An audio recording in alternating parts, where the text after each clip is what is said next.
Welcome to the Clenching Chronicle.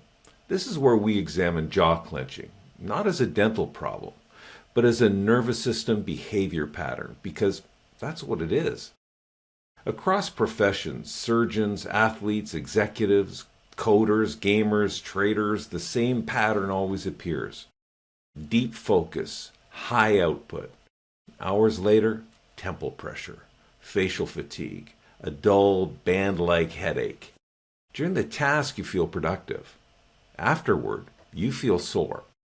That contrast is the clue. Your nervous system mobilizes you for performance, and the jaw joins the effort, not by accident, by design. Deep concentration activates the executive networks in the prefrontal cortex, but it also activates the sympathetic nervous system. Mobilization rises, baseline muscle tone rises, and research shows something fascinating. Under cognitive load, electromyographic activity increases in muscles that are not even required for the task. Now, this is called motor overflow. Your brain prepares the body for effort, and even when the effort is cognitive, the jaw is uniquely positioned in this process. The masseter and temporalis muscles are heavily innervated by the trigeminal nerve. The trigeminal system has a direct connection to the brainstem's automatic nuclei. Translation: when your nervous system mobilizes, your jaw is one of the first muscle groups recruited. Now here's where it gets interesting. Sports science research shows that voluntary jaw clenching can increase grip strength and motor output during peak exertion. In short bursts, jaw bracing enhances performance. Athletes clench during maximal lifts. Fighters clench on impact. Sprinters brace at launch. But here's the difference. They release. Modern professionals often don't. Your brain does not clearly distinguish between a barbell, a deadline, a championship, a board presentation. High stakes is high stakes. Your physiology responds to perceived demand, and if focus and jaw compression repeatedly co-occur, they become neurologically paired. This is the performance trap. Focus, compression, output, clench concentration, co-contraction. Over time, the association strengthens. Teeth rest in light contact for hours. Even minimal sustained contraction significantly increases muscular workload. The result? Muscle fatigue, pericranial tenderness, temple pressure, neck stiffness, tension-type headaches. Now, tension-type headaches affect roughly 38% of adults globally. It's the most prevalent primary headache disorder. And pericranial muscle tenderness is one of the hallmark features. This is not random. It's neuromuscular load accumulating without recovery. Orofacial pain specialist Dr. Brad Eli's work in sports medicine offers a powerful parallel. In athletes, tension-type headaches are frequently linked to sustained muscle tension in the jaw, neck, and shoulders. Youth athletes report headache prevalence rates approaching 80%. Now, approximately 15% meet criteria for chronic headache disorders. What contributes? Training load, competition pressure, sleep disruption, hydration, psychological stress. Sound familiar? Now remove the field. Replace it with a laptop. Add forward head posture, screen fixation, reduced blinking, sustained attention. The same physiology appears.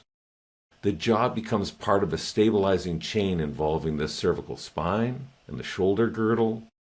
When bracing becomes habitual rather than situational, load accumulates. Performance readiness slowly becomes chronic compression. Jaw tension does not operate in isolation. The TMJ, masticatory muscles, upper cervical spine, they converge neurologically within the trigeminocervical complex. And this is why. Jaw pain can refer to the temple. Neck dysfunction can trigger craniofacial pain. TMJ tenderness can amplify headache frequency. In concussion populations, studies show extremely high rates of TMD signs among patients with persistent headache. This is not coincidence. It's shared neural circuitry. Chronic jaw bracing can sensitize trigeminal pathways, pain thresholds drop, what began as muscle tension can evolve into persistent headache patterns, and most people never connect it to their focus behavior. The goal is not to reduce focus. The goal is to uncouple focus from compression. First principle. The physiologic rest position of the jaw is lips together, teeth apart, tongue gently resting on the palate. Teeth are not meant to touch at rest. Now the second principle, awareness precedes change. Most awake bruxism is unconscious, and you cannot interrupt what you do not detect. Behavioral strategy. Pair jaw checks with existing triggers. Opening email, starting a meeting, finishing a set, hitting send, micro breaks, lower sympathetic tone. Slow nasal breathing decreases autonomic activation, and biofeedback has shown effectiveness in reducing awake bruxism by increasing real-time awareness. This is where daytime awareness comes in. Clench Alert is designed for exactly this scenario. When clenching occurs, it delivers a gentle vibration. Clench Alert lets you know when you're clenching, so you have the power to stop. That cue transforms an unconscious contraction into conscious release. Over time, repetition rewires the association. Focus no longer equals compression. Elite athletes train two things: activation and recovery. Modern professionals train activation only. The Brux framework emphasizes build awareness, relax baseline tone, understand the trigger, and exchange the behavior. This is not about reducing ambition. It's about removing unnecessary load. You can perform at a high level without chronic jaw compression.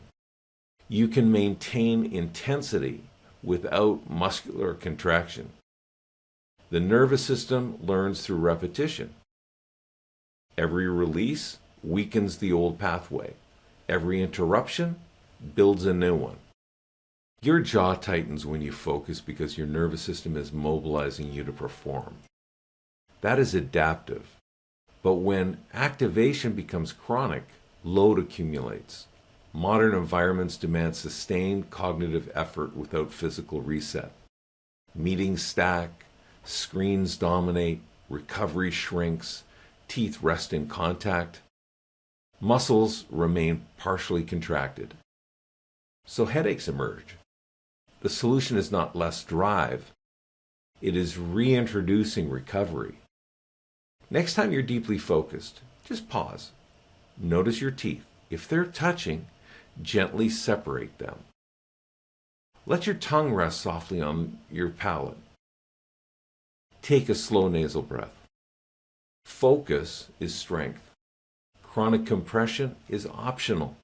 If this episode helped you understand your nervous system differently, subscribe, because we are building a new category here. Clenching is not random. It is patterned. And once you see the pattern, you can change it. Now, before we close, I want you to do one thing. Right now, check your jaw. Are your teeth touching? If they are, gently separate them. That moment of awareness is the entire point of this show, because clenching isn't random, it's patterned. And once you can see the pattern, you can change it.